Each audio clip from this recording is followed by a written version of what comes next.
시대를 모르는 무모한 짓을 하는 것 무모한 같고. 것이고. 그래서 참 고민이 되더라고요. 네. 믿음 없는 목사가 됐거나 아니면 시대를 헤아리지 못하고 그냥 믿습니다 하고 몰고 가는 그런 상황이 될 것 같고. 그래서 하나님 저에게 잠깐의 지혜를 주셔서 나의 시간 말미를 좀 주십시오. 내가 기도원에 가서 기도하고 올라오겠습니다. 와서 얘기해 주겠습니다. 그래서 이제 기도원에 올라가 가지고 아무튼 제 체력이 워낙 다운됐기 때문에 금식은 못하고 네. 주는 밥 먹으면서 성경 읽고 기도하면서 한 3일째쯤 되었을 때에 하나님께서 저에게 강한 은혜를 주시더라고요. 네. 그걸 덤비라는 거죠.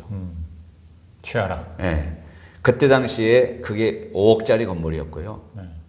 그리고 저희들이 가진 돈은 2억이었습니다. 토탈.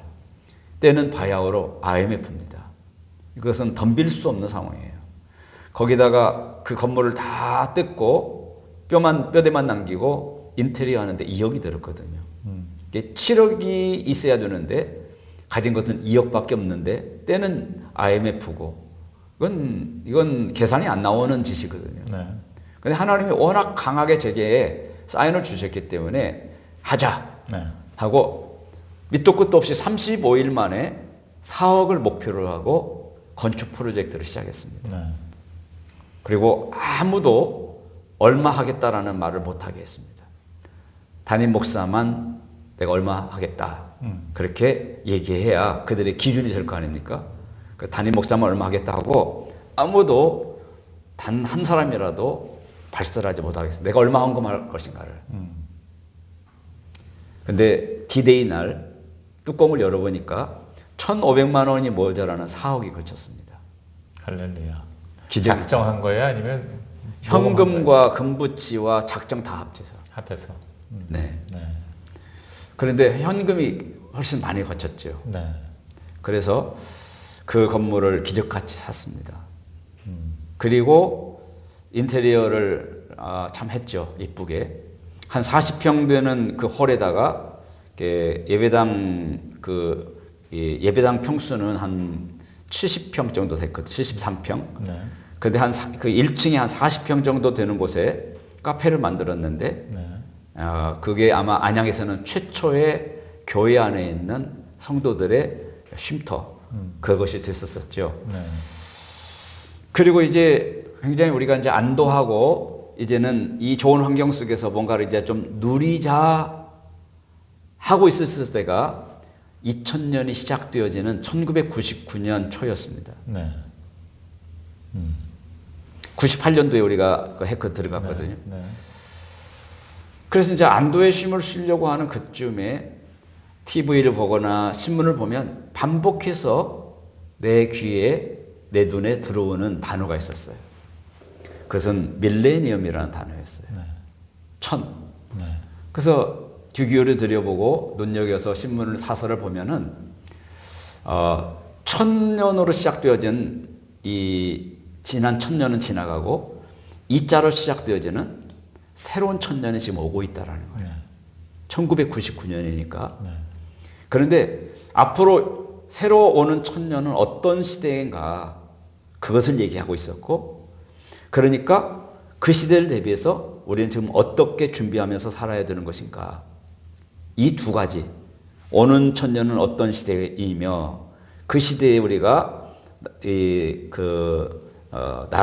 뭡니까? 저가 떨어지지 않고 우리가 맞춰서 살 수 있으려면 어떤 마음의 준비를 해야 되고 어떤 준비를 갖춰야 되는가 이런 얘기를 했었어요. 그렇죠. 새천년 앞두고 굉장히 그렇죠. 네. 네, 새천년. 네, 맞아요. 근데 그 새천년 오는 새천년에 대한 이야기를 이렇게 여러 가지로 정리해 보면 한마디로 빛으로 소통하는 시대라는 것으로 내게 깨달아졌어요. 빛으로 소통. 네. 그때만 해도 이제 겨우 삐삐 시대를 지나던 시절이었고 네. 2G 시절이었으니까 네. 빛으로 소통하는 시대라는 것이 정리가 된 얘기였었어요. 근데 그 깨달음이 딱 오면서 그러면 나는 어떻게 해야지? 이제 질병을 앓고 질병을 털고 일어난 지 겨우 얼마 되지 않았고, 그리고 체 건강도 회복되기 전에 예배당을 서로 매입하고 이렇게 리모델링 하는데 시간을 가졌고 네. 빚은 이만큼 있고 네. 이거 어떻게 해야 되는가에 대해서 고민하고 있었었는데 답이 안 나오더라고요. 네. 그래서 이대로 내가 지금 5년 동안 목회를 놓았잖아요. 그런데 또 목회를 또 놓을 수는 없잖아요. 시대가 이렇다고 해서. 그래서 뭔가 나서야만 했어요. 뭔가 찾아 나서야만 네. 했어요. 그래서 뭔가를 찾아 살기 위해서 찾아 나서다가 소경이 문고리 잡는 식으로 만난 것이 가정교회였어요. 구체적으로 어떻게 만났습니까? 누가 뭐 소개를 했습니까? 아니면 뭐 아니요. 먼저 이제 구체적으로 말씀을 드리면은 기독 서점에 가니까 네. 이것이 가정교회다라는 우리 2년 선배인 최상태 목사라는 분의 네. 플러신학교 논문을 책으로 만든 여건 그러한 국제 제자훈련원에서 만드는 책이 있더라고요. 네. 이게 또 뭐지? 하면서 그 책을 제가 정말로 정독을 몇 번 했습니다. 네. 너무나 공감이 됐고 너무나 감동이 됐어요. 네. 사실은 이 책을 만나기 전에 1998년 한 4월, 5월경에 안양에 있는 만안 도서관 구석에서 제가 책 한 권을 읽었는데 그것이 최영기 목사님의 구역 조직을 가정교회로 바꿔라. 이 책을 제가 단숨에 읽었던 기억이 있습니다. 네. 2년 전에. 네. 아마 하루 만에 한 몇 시간 만에 읽었던 것 같아요. 네. 굉장히 와 닿았는데 내 현실이 너무나 익숙해진 현실이 있다 보니까 시간이 지나면서 그것이 잊혀졌어요. 네. 그때 그 책을 가지고 뭔가 누군가가 이거야라고 했다라면은 그때 가정교회를 붙잡았을 것 같아요. 네. 근데 책만 읽다 보니까 거기서 끝난 거죠. 네. 그러다가 한 2년 정도, 1, 2년 지난 다음에 또 한 권의 책을 만났는데 이것이 가정교회다라는 책이었어요. 네. 굉장히 공감을 했습니다. 네. 그래서 그분이 여는 세미나에 갔지요. 근데 참 훌륭하고 좋았는데 저에게는 그렇게 큰 감동이 없었어요. 책만큼 감동이 없었어요. 네. 그리고 이제 잠시 가정교회를 놓았죠. 그런데 2003년 3월 1일 날 네. 강동구 길동교회라는 곳에서 가정교회를 한다라는 우리 교단지 신문에 가장 작은 광고가 하나 떴어요. 그래서 이건 또 뭐지? 이게 또 무슨 가정교회야? 저는 가정교회 하나밖에 몰랐거든요. 네. 그래서 제가 물어물어 그 교회를 찾아갔습니다. 그랬더니 누가 저희를 기다리고 있었는가 하면 한국 가정교회 초대 대표, 한국 가정교회 초대 대표가 되시는 분이 강사로 저를 기다리고 있더라고요. 누구세요, 그분이? 이봉현 목사님이라고요. 그런 분이 계셨어요? 네네네. 네. 목사님이. 네. 근데 이미 저는 이것이 가정교회다라는 그 책을 그분이 이제 최영기 목사님과도 이렇게 미팅이 있었던 분이고 또 최영기 목사님의 휴스턴 서울교회도 다 탐방하면서 참고해서 쓴 책이거든요. 네. 그래서 그 책을 이미 저는 여러 번 정독을 하고 그러고 갔기 때문에 아무튼 그날의 그 강의는 저에게 굉장히 시시했어요. 양이 안 찼죠. 한 5시쯤 끝나고 나서 물어볼 사람은 물어보라고 그러더라고요. 네. 여러 사람이 남아서 기다리고 있는데 제가 남아서 그분에게 목사님 전화번호하고 이메일 주소를 좀 주세요. 네. 그래서 이메일 주소를 받아다가 집에 도착해서 컴퓨터에 앉자마자 제가 정말로 숨도 쉬지 않을 만큼의 장장의 편지를 한 4-5장을 썼어요. 컴퓨터 A4 용지로. 한마디로 축약을 하면은 나는 가정교회 좀 목마른 사람이고 네. 가정교회 미치고 싶었었는데 오늘 당신의 강의를 통해서 내가 안 미쳤다. 내가 충족이 안 됐다. 날 좀 어떻게 좀 해주십시오. 네. 자, 이런 글을 썼는데 그분이 피곤했던지 그 다음날 전화가 왔어요. 네. 그러면서 하시는 말씀이 목사님 목사님 같은 분을 만난다는 게 너무 행복합니다. 내가 목사님을 미치게 해드리겠습니다. 그러면서 소개한 곳이 휴스턴 서울교회 목회자 세미나였어요. 그게 15차예요, 15차. 그러면 그게 2003년 3년 3월 달이죠. 3월 달에. 그래서 이봉현 목사라는 분을 만난 지 19일 만에 네. 미국을 건너갔죠. 네. 우리 집사람이랑. 네. 마침 목회자 세미나가 앞에 있었던 그렇죠. 거예요. 근데 이미 마감이 등록 마감이 끝났고. 되었고 이미 누구는 어느 집에 가며 숙식은 어디서 할 것이며 이런 것들이 다 세팅이 끝난 상태였더라고요. 네네. 그래서 이미 세팅이 끝났는데 제가 어떻게 합니까? 그랬더니 그분이 하는 얘기가 내가 한국 가정교회 대표의 권한으로 당신을 보내겠습니다. 특혜를 받으셨네. 특혜를 받았어요. 네. 그래서 다이렉트로 바로 갔기 때문에 시차가 적응이 안 됐잖아요. 그렇죠. 3분의 2는 졸았습니다. 네. 그런데 제 기억에 두 가지의 최 목사님의 강의 메시지가 기억나고 또 하나는 탐방이었는데요. 하나는 우리 교회에서는 한 달 된 간증은 간증 축에도 못 듭니다. 네. 이 말이 그렇게 신선하게 와닿았어요. 네. 두 번째로는 나는 설교는 설득이라고 생각합니다. 우리는 캐리고마의 선포로 우리는 배워왔는데 설득이라는 그 말이 그렇게 와닿았어요. 네. 그 외에는 말은 기억도 안 나고요. 생명의 삶 무지하게 졸랐습니다. 네. 네, 지금이야 생명의 삶에 내가 매료된 사람이지만 네. 그리고 이제 목장 탐방을 갔습니다. 그런데 한 50대 초반에서 60대까지의 연령층으로 구성되어진 모임이었어요. 네. 그 목장 모임이었는데 아무튼 뭐 그 순서들 같은 경우는 거의 대동소이하잖아요. 근데 제 눈에 딱 들어왔던 한 사람이 있었는데 남노한 그렇게 그 탈색된 와이셔츠를 입고 있었던 한 사람이 남자였어요. 네.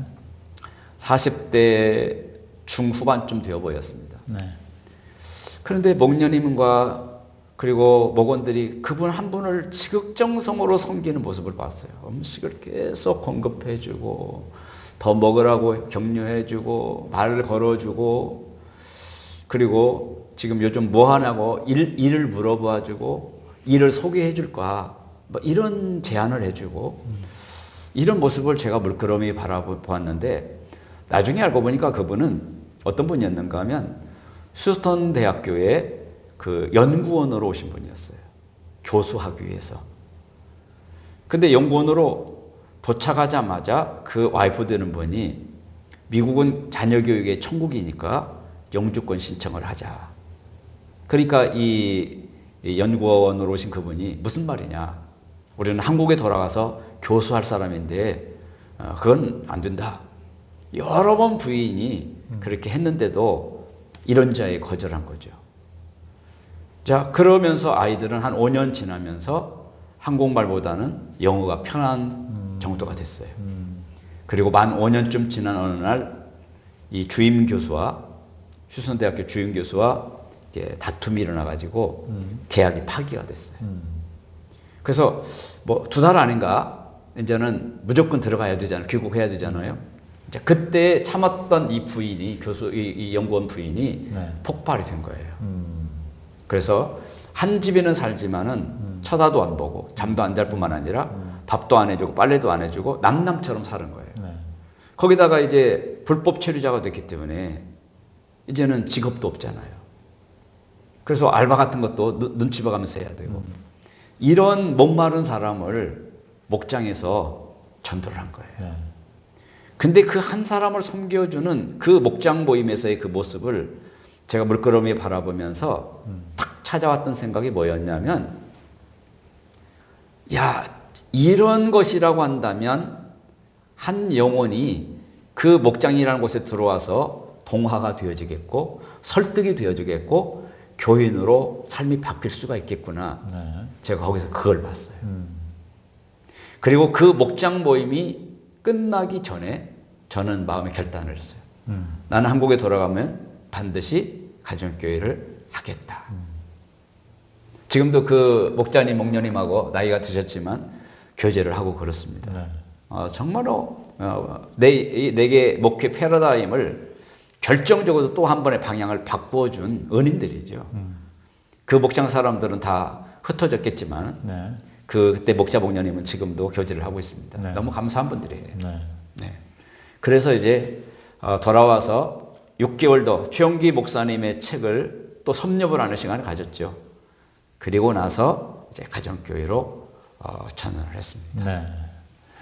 그러니까 그게 2003년도예요, 그죠? 네. 2003년도 6개월쯤 지났으니까 10월. 뭐 가을쯤 10월에. 네, 10월 첫 주에 네. 그때 목장을 이제 몇 개 정도로 시작을 하셨나요?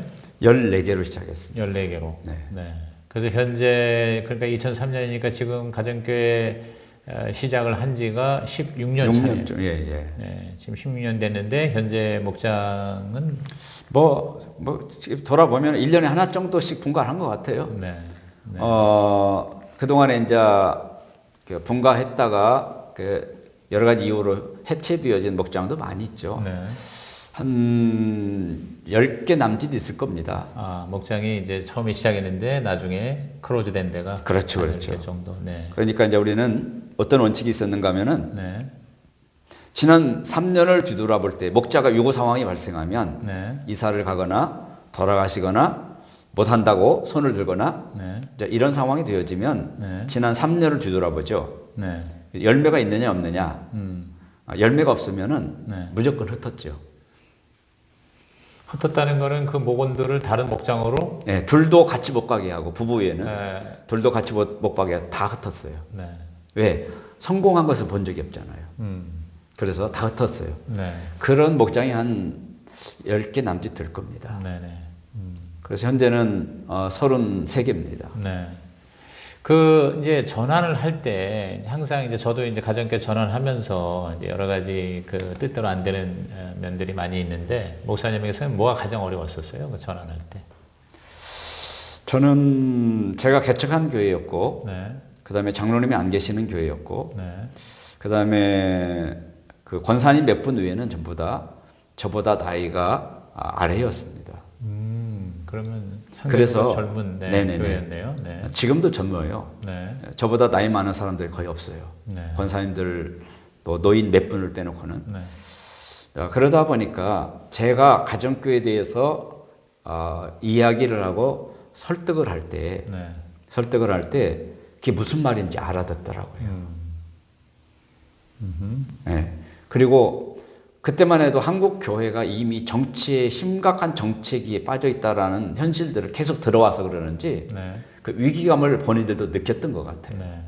그래서 제 말에 설득이 되어졌는데 힘들었던 건 뭐냐면 그때 당시에 캐치프레이즈 중에 하나가 뭐였냐면은 한 번 목자는 영원한 목자다라는 거였어요. 한 번 목자는 영원한 목자. 예, 예. 네. 구역장은 1년에 한 번씩 바뀌잖아요. 1년이라는 한정된 시간만 버텨내면 되잖아요. 네. 그런데 한 번 목자는 영원한 목자다. 이렇게 표를 걸고 나서니까 못 덤벼드는 거예요. 너무 부담스러워. 부담스럽죠. 네. 그래서 할 만한 역량 있는 사람들을 이제 도시락 싸들고 다니면서 만났죠. 네.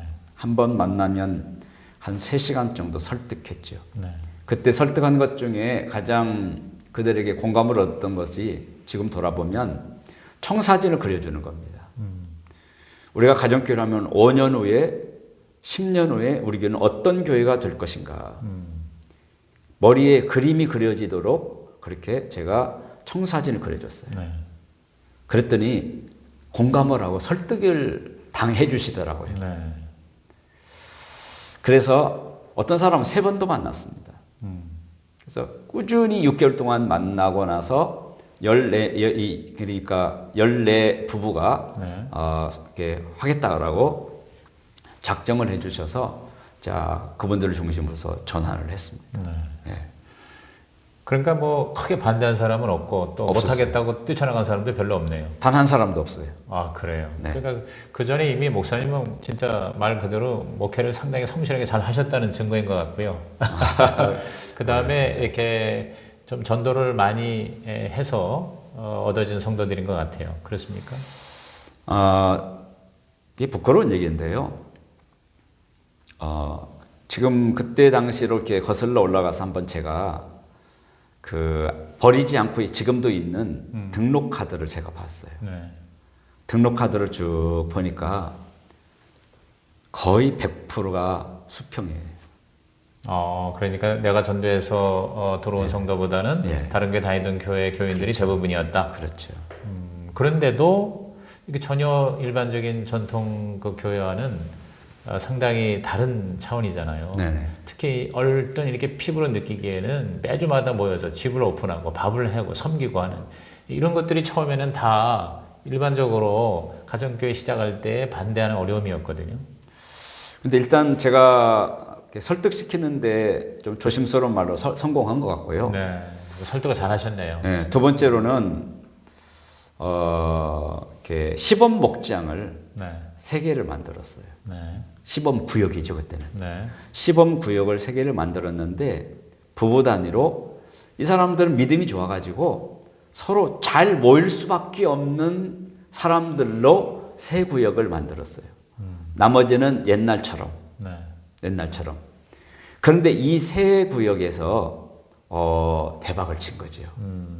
이 사람들이 주일날 오면은 자기들끼리 서로 주고받는 얘기가 뭐냐면 또 저한테도 하는 얘기가 뭐냐면 목사님 우리 구역 모임이 있잖아요. 초대교회 같아요. 그러면서 계속 나팔수 역할을 하더라고요. 네. 근데 그 시범 목장이라는 건 목사님 집에서 아니요, 모인 거 아니에요? 네. 네. 그 믿음 좋은 그러한 집사님들 중심으로 해서 거기서 모이게 했어요. 네, 했죠. 네. 돌아가면서 구역처럼 모이는데 네. 옛날에는 여자들만 모이는 그런 모임이었는 반면에 이번은 부부 중심으로 그것도 잘 모일 수밖에 없는 그러한 조합으로 묶여져서 제일 괜찮은 성도들만 모아서 그렇죠. 가정교회 형태로 그렇죠. 모이게 했어요. 네. 목사님 집에서 시범 목장 한 적은 한 번도 없으시고. 없습니다. 그러면 아주 목사님 뭐 아주 편하게 잘 하신 거네요. 네. 네. 그때는 이렇게 원형 목장, 시범 목장 이렇게 해야 된다라는 교본이 없었어요. 네네네. 교본이 없었어요. 네. 예. 그런데 감사하게도 그 시범 구역에서 성공 사례가 나왔어요. 네. 뭐 얼마나 행복해하고 우리는 초대교회와 같다라는 그러한 그 나팔수 고백들을 매주일 터뜨리니까 네. 온 교회가 이게 뭔가 하면서 주목한 것이죠. 네. 이제 이게 주요했던 거죠. 두 번째로 성공의 요인입니다. 네. 그래서 이제 2003년 10월 첫 주일 날 전환을 했습니다. 네.